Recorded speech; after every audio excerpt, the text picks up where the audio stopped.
Okay. All right. The Business Bully podcast is being brought to you by Audible with over 180,000 titles to choose from. You can find something to benefit your brain, your body, and your business. Go to audibletrial.com/bully. And now it is time, ladies and gentlemen. We are diving right into the Business Bully podcast. I am so happy to have my main man, Hugh Ballou, up in here. What's going on, Hugh? How are you, man? Introduce yourself to the people so they know who you are, what you do, and why you bring it, sir. Oh, thank you for that. I'm Hugh Ballou. I live in Virginia, where there's mountains and greenery, not too far from where David lives in Pennsylvania. But I've worked with leaders for 31 plus years. I spent 40 years as a musical conductor. So a conductor knows how to build an ensemble, a high-performing team. And you got to be a good leader because you got to get things done. And people are judging you in real time. So I work with leaders all over the 4 continents, all over, building a business, building a charity, and being more effective at the work they've been called to do. And my secret sauce, my superpower, which you're probably going to ask me, is connecting strategy to performance. That's the missing element most of the time. So that's what I'm all about, David. That is amazing, Hugh. Feel free to call me Dave. I promise you I'm not that formal. Hugh, I have to ask this. When it comes down to entrepreneurship and when it comes down to a person sitting down with you trying to map out strategies, what do you see as far as the biggest commonalities in their difficulties? Like, what seems to be the main difficulty that most entrepreneurs sit down with you and claim to have? Well, let me sum it up. People ask me often, do all of you entrepreneurs suffer from insanity? I say, heck no, we enjoy it.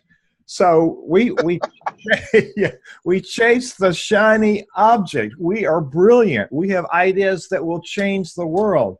We don't settle down and map it out.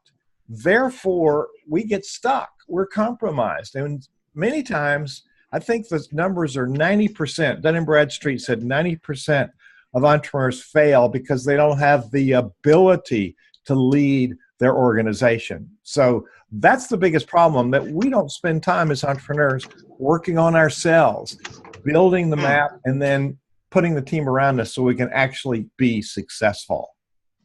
Wow, that is impactful. I always tell people that people always ask me if I was a superhero, what kind of superhero would I be? And I'd say I'd be the Joker. And they said, well, the Joker's not a superhero. I said, I'll debate that. Listen, the Joker says it best. I don't have plans. I'm like a dog, chasing a car. I don't know what I'll do when I get one. I just know I have to chase it, But I think when you move in a certain direction and when you get to a certain level, you have to have a structure. You have to have a structure. You have to be able to put things in place and make it happen. And also, let's talk about the importance of a team, Hugh. Like, there are people who believe that I got to do it all. I got to be the social media person. I got to be the chef. I got to be the psychologist. What do you say to those types of people? I say, how's that working for you? You're burned out. You haven't had a vacation years. You're working 7 days a week, 15 hours a day. How's that for you? Number one, you're not being fair to the people around you.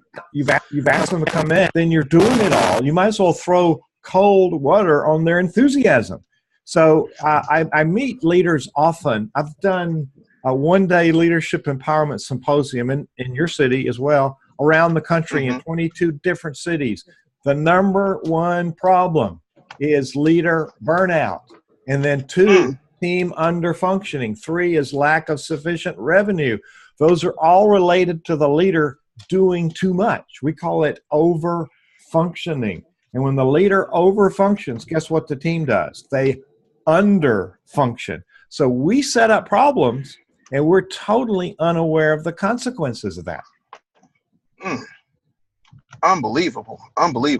So let's talk success stories. How do you get from being a conductor to being one of the go-to leaders in entrepreneurship and strategy and helping people connect the dots? How does that happen? What does that transition look like? Well, I served the church for 40 years as a music director, and in the cities where I worked, I hired the major orchestras, pretty major orchestras, to work in my program. So I worked with choirs and I worked with orchestras.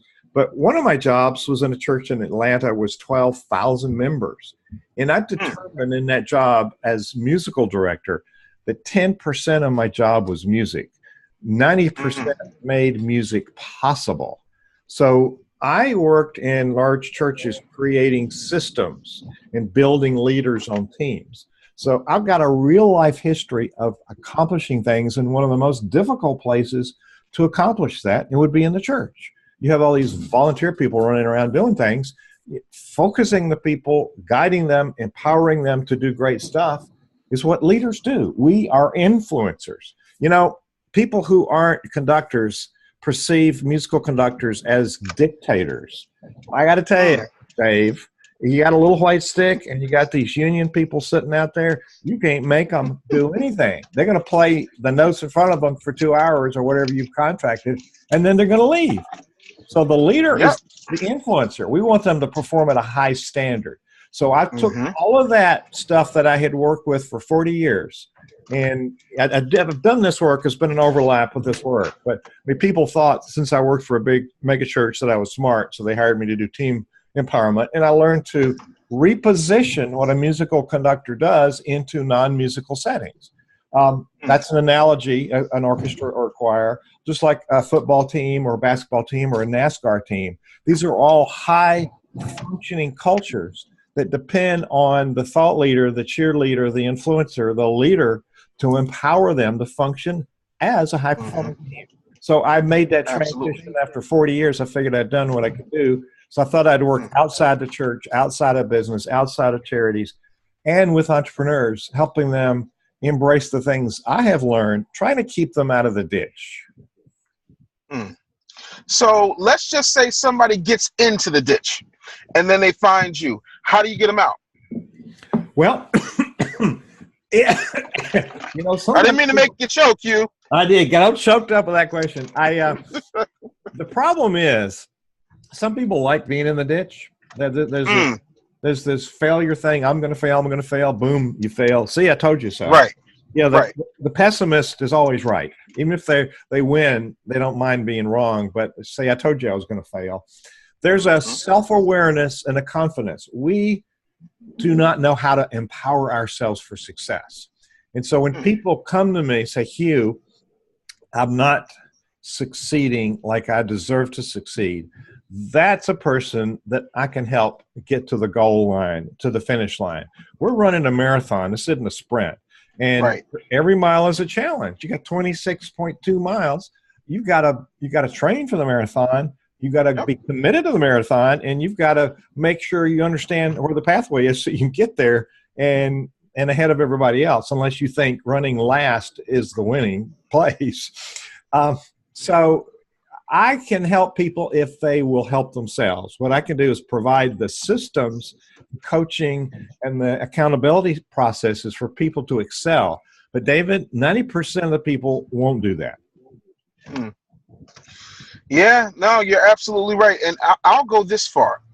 It's funny to me how many people say success. Hilarious to me how many people say they want to have a 6- and 7-figure business, what training and development and doing it grow their business. The people who say they want it the most always seem to act like they don't have any money when it's time to hire and help. How do you deal with that? Until they're willing to invest in themselves, nothing will change. And that's another look at the lack of self-awareness that I just talked about. If leaders are the very best people I work with are already successful, and they're saying, Hugh, I see some gaps. I want to be more successful. When I go to national training events with big name speakers, I look at the front row. The front row is the people who are already successful. They're on the front row taking notes. It's the losers that are in the back row surfing on their cell phones because they think they ought to be there, but they don't want to open up and work on themselves. So Jim Rohn, one of the great motivational speakers of all time, used to say, work on yourself harder than you work on your business. And we never stop working on our business, but we work harder on ourselves.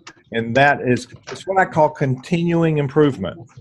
If you stop working on yourself, you're not going to proceed. John Maxwell writes lots of books on leadership. And one of his laws in the 17 irrefutable laws of leadership is the law of the lid. Your business cannot develop any further than your ability to lead it. And people hear that and they go, well, it doesn't apply to me. Then they proceed to fail. The other thing that's really key, and you and I know this as coaches, the people who are making money have coaches. Many times they have multiple coaches. It's the people that are broke who say, no, I'm going to figure it out myself.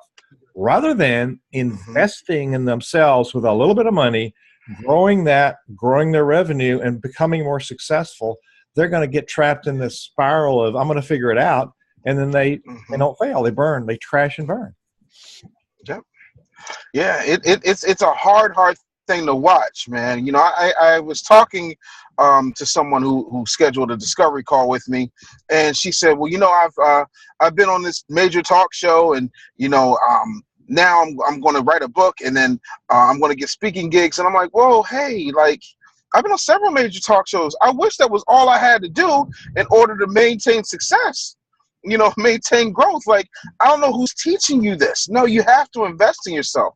And I think that when we tell people that, they think, hey, everybody's trying to grab money from me, and it's not that. But, you know, we have to understand that when you're investing in yourself, an investment usually has a return, unless you're just throwing good money after bad. When it comes to your career, do you feel like there's one particular area that you have yet to conquer? And if so, what is it? For me? Yes. I want to be as famous as Dave Anderson. Oh, God, don't set your sights so low. You'll be disappointed. Oh, you're the man. You're the man. I'm trying my best. It's not easy, but I'll tell you this. I like this side of my career better than I like being homeless. Well, that's good. That's good. I'm currently homeless. We moved from Blacksburg to Lynchburg recently, and we're waiting to buy a house, but we do have accommodations. So we're not sleeping under the bridge in one of those moving boxes. Yeah, no, you know, as far as homeless people goes, I was Robin Leach. I had myself a very nice truck that was out for repossession that I was hiding in. What is it that you see differently generationally? Like, you know, if you look at my generation of coaches versus your generation of coaches, like, have you ever seen a young coach and say, hey, I just want to take you for like 5 minutes and show you this? You know, like, what are the pros and what are the cons, you know, when it comes to coaches who are, let's say, my age and younger? Your age, not younger than 25? Oh, God bless you. You, sir, the check is in the mail, Hugh. The check is in the mail. All right. In case you didn't know this, I'm an old white guy. I had no clue. That's right. Oh, my God. I grew up in Atlanta, Georgia, sitting at the feet of Martin Luther King. And he had an impossible job. That didn't stop him. People were violent. They opposed him. You know, Schopenhauer, the German philosopher, said all truth goes through 3 phases. It's ridiculed, it's violently opposed, and it becomes self-evident. And so that's just a way around talking about your question. I think we all put ourselves in a trap. And finding people who, and yes, we should hire somebody, but there are people after our money. We want to hire the right people. And Martin Luther King, he was totally nonviolent. People were violent to him. He was totally nonviolent. It really set a different pattern that nobody's been able to completely do. He was a very unique individual who made profound impact on my life. I didn't know till later because I'm not quite as smart as I look. I learned those lessons, and I heard him say the dream stuff. I heard him say that in person. I was also there at his funeral, and that was a sad, sad day for many of us. But I grew up in a white privilege, you know, upper class neighborhood, and you know we've righted a lot of wrongs, but we really have a long way to go. And part of what we're doing as social entrepreneurs is we're changing things for the positive. We're not kicking people. We're not shooting people. We are creating programs that are valuable. We're changing, the white entitlement. We're changing the violence. We're changing the patterns of the past. So I'm embarrassed to say my generation has probably created more problems that we need to fix. And so I'm proactive in doing that. So I think we learn things from younger coaches because they've got a fresh perspective.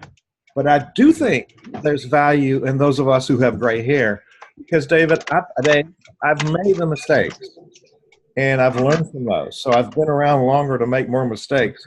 And I've reclassified those as learning opportunities. So what I have to share with people is colored with the scars and the experience of failure. And I think that has a lot of value for people. So I think we want to validate the coach. My leadership coach is in her 80s, and she's really good. And I think you can't really put a correlation between age and wisdom. It's not a direct pathway. There is a fact that some of us have been around longer, have earned some more stripes, and might have some credibility. But I don't think because of your age, you're even any less wise. You bring a wholly different perspective to life. So you bring a different experience to people than I do. And so there's this relationship piece. Find out what a coach has to offer, interview them, and then decide what the quantifiable outcomes that you want. And you said there was this discovery session. I like that. You want to make sure it's a fit for you and for them before you let them engage you. So I don't know if that was a long answer. I don't know if I answered your point or not. Did I? No, you answered my point very clearly. You feel like there's value in what my generation has to offer, and there's a lot of value in your generations and the generations in between that everybody can learn from. You're never too young to learn. You're never too young to teach. You're never too old to learn. And I think that's extremely important. And everybody has different needs. For me, the reason I do discovery calls is just what you said. I have learned as a coach that there's certain type of people I don't want to be bothered with. I don't have time for pessimists. I don't have time for whiners. I don't have time for people who don't want to follow instructions and execute. And that might be a little bit more direct than the average bear, but I value my time. I don't know how much longer I'm going to be on earth. I hope it's a very, very long time. But in the event that it's not, I want to maximize my moments with people who want to move. Because if I take on a client that is going to bother me to death and not follow instructions, then I'm going to lose credibility. And I have to be able to be at peak condition to provide the type of value I want to provide. So there's that. Not to mention, I'm not for everybody. Some people need somebody who's going to hug them to death. I'm not the huggy coach. So I want to make sure that, we understand each other very, very clearly before sitting down. But yeah, I really am kind of burnt out on the excuses. I want folks to do better for themselves. I really do. Those are wise words. Wow. Very clearly articulated. And if we take on somebody that's a liability, you are right. It spoils our credibility. Absolutely, because they're going to be the ones, and I've learned this too. I learned this really, really early on in my coaching career, that the people that either don't pay the most money or the people who don't put in the most work, they seem to have all the work and all the desire to go around bad-mouthing you. They have all the answers to why you didn't work and how you didn't help them and so on and so forth. And that's harmful because now you have to combat something you never would have had to combat if, in fact, you just did some due diligence and said, you know what? I don't think this is going to be a fit. Let me give you some recommendations of some coaches that might work for you. But no. I'm not that desperate for money that I'm going to risk my peace of mind or, most importantly, my reputation, because that's how my kids go to school. Yay. Well put. So, and you said, I gave you a smart mouth answer a while ago, and you said, what do I want? I work with, I have two businesses. I took the word synergy and put it with vision and created my brand, Center Vision. And in music, we have this thing called ensemble. That's where we play together, and because we listen and we pay attention, we create a better orchestra, a better choir, because we're all participating. So in business or in nonprofit work, the synergy of everybody working together is through that common vision. So the Center Vision brand is like the ensemble. It's a high functioning group. Like in NASCAR, they jump over the wall, and in 12 seconds, they fill up your gas, clean your windshield, and put on 4 tires, and you're gone. And if it's 12.2 seconds, you're behind the next person. So every microsecond counts. And we don't treat our work with that kind of respect. We say, oh, we'll get to it. And tomorrow, as you pointed out, tomorrow may not come. Today is the most important day. So my hope is to have, I'm on a journey with my Center Vision Leadership Foundation to fully fund an endowment fund so we can work with charities all over and do some in-kind grants so we can work with them. They have a little bit of money, they need a lot of work, so we partner with organizations. So my desire is to have that fully funded so I can work with charities and churches. I worked with a synagogue there in Philadelphia with you. So there's people doing good work, and they're trapped. I actually created a program called the Unbound Leader, and it's a self-study program for people to get out of being bound. And it's creating strategy and integrated into performance, and it's all the steps people need. Because, Dave, I don't know, I answer a lot of the same questions, so I thought, why don't I put it into a program? People can study those answers, so when I work with them, we can actually get some things done. So that's my how to empower people in a more profound way. Awesome. So if you were starting your coaching business today, knowing everything that you know now, given your years and years of experience, what would you do differently? Same thing. I would not call it a coach. And so I've trademarked the word transformational leadership strategist, the term transformational leadership strategist. For me, it's about creating the strategy.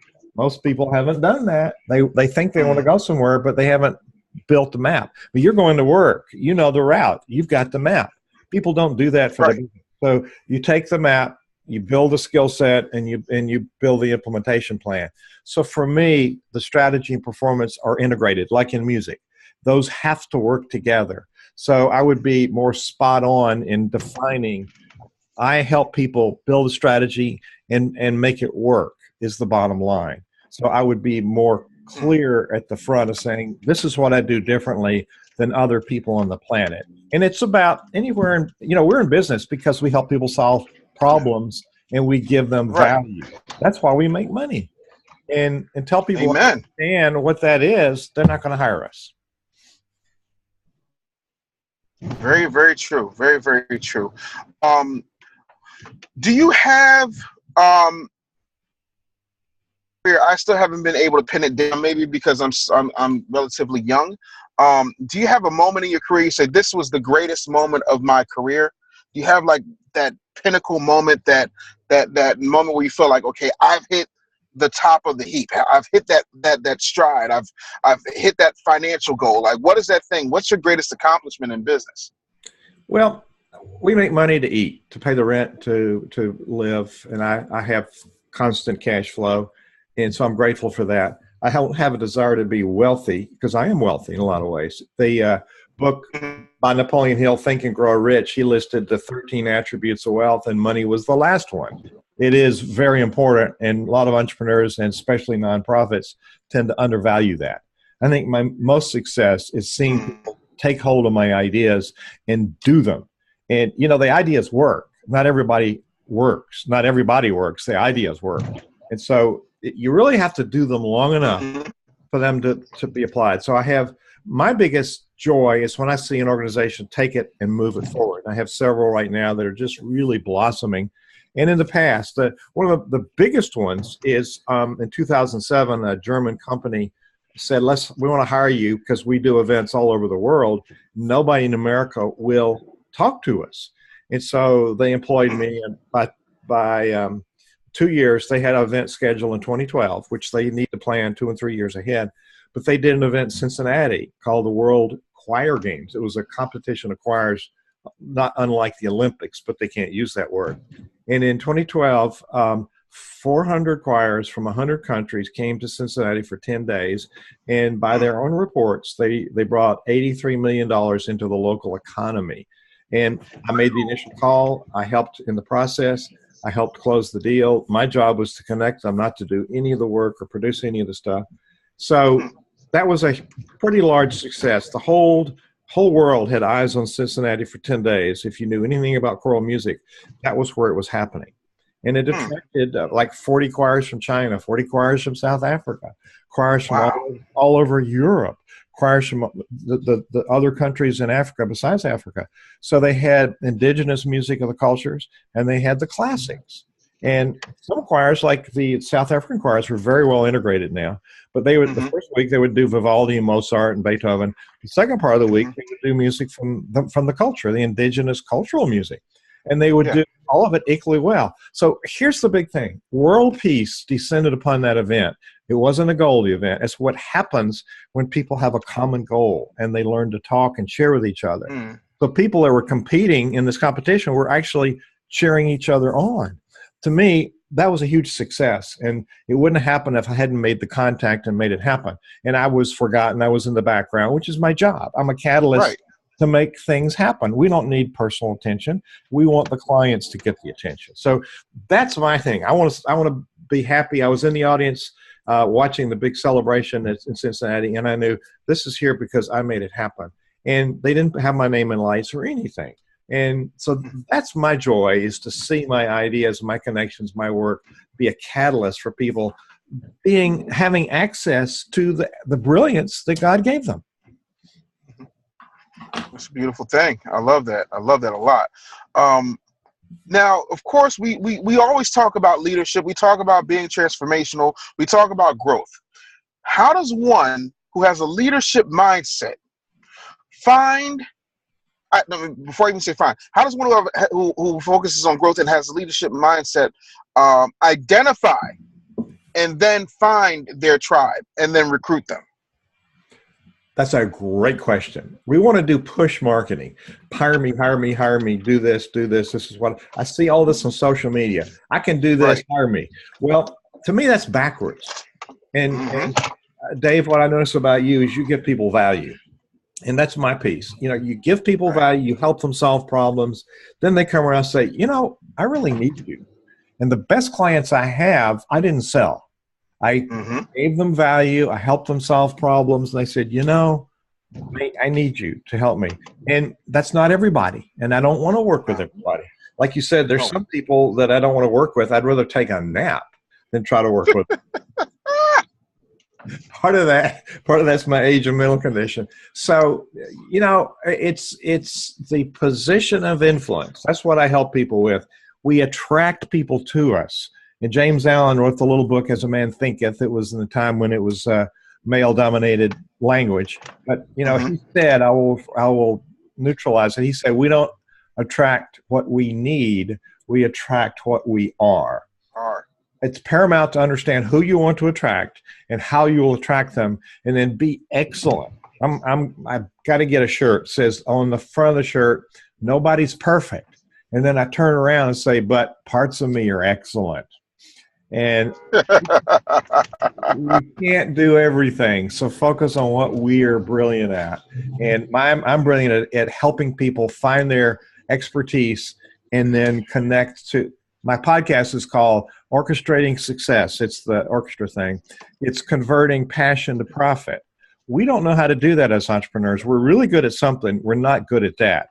So, Dave, people need people like you and me to help them build a pathway so that their expertise becomes revenue. Yes. Absolutely. Hugh, I have to tell you, man, I absolutely adore your message. I'm a huge fan of your humility. I love the way that you move. I love what you say. I have people who I work with who are quote unquote awesome individuals, great at what they do, but they don't have what you have. And that's a level of selflessness that is amazing. So I'm honored to have you. Please let people know how they can reach, because I want people to be able to connect with you, my friend. Great. My name is Hugh Ballou, Hugh, and the last name is B as in boy, Ballou. HughBallou.com is where they can go. Find out about my business. The podcast is there. There's free stuff people can have. And, there's a place to book a conversation. Yeah. HughBallou.com. Hugh Ballou rhymes. It's my real name. Don't you think it's musical? Yes, it is. It's a very good name. So I love for folks to be able to reach out to you. So I'm excited. I hope they do. Thank you so much for taking time to do the show. It means a lot to me. I know you're a very, very busy man. This has been amazing, and I thank you for coming on and giving me your time and your wonderful words of wisdom. Dave, I'm honored to be here. Thank you for inviting me. Yes, sir.